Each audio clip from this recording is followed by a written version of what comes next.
Hello, my name is Hallie and welcome to Mary Jane's Farm. Today I'm going to show you how to make a delicious garlic scape pesto.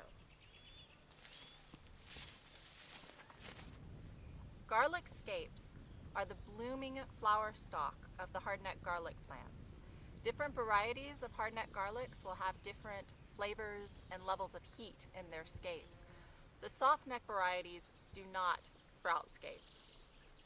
One of the milder tasting scapes is the German red variety. Now to harvest them, you just snap them off as you would an asparagus stalk.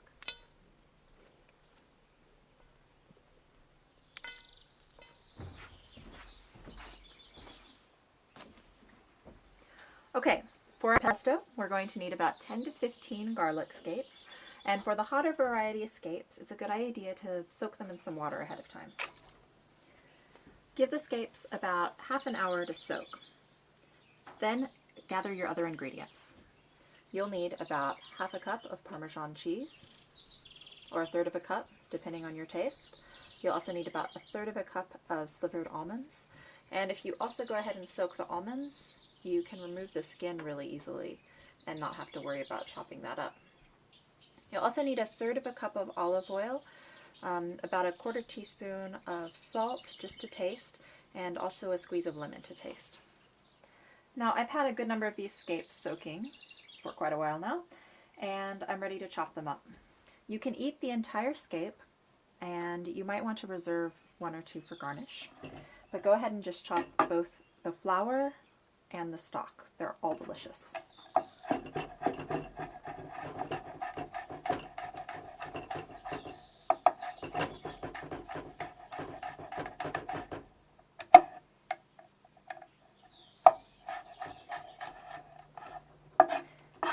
Chop your scapes and go ahead and mince them finely, and then you can throw them in the mortar.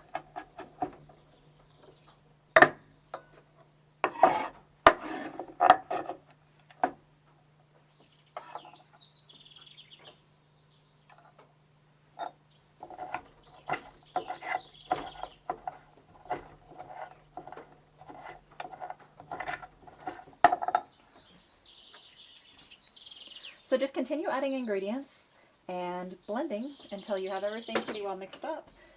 You can let the pesto sit or eat immediately.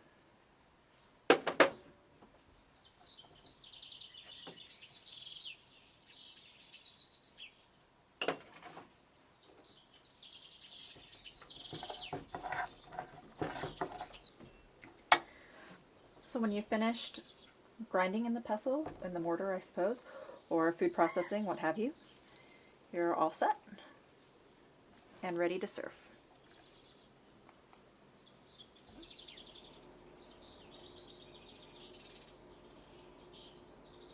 Scape pesto makes a delicious addition to soups and to pastas, but it also makes a lovely spread on breads and sandwiches. You can keep it for about 2 weeks in the fridge or for longer in the freezer, and it is absolutely delicious.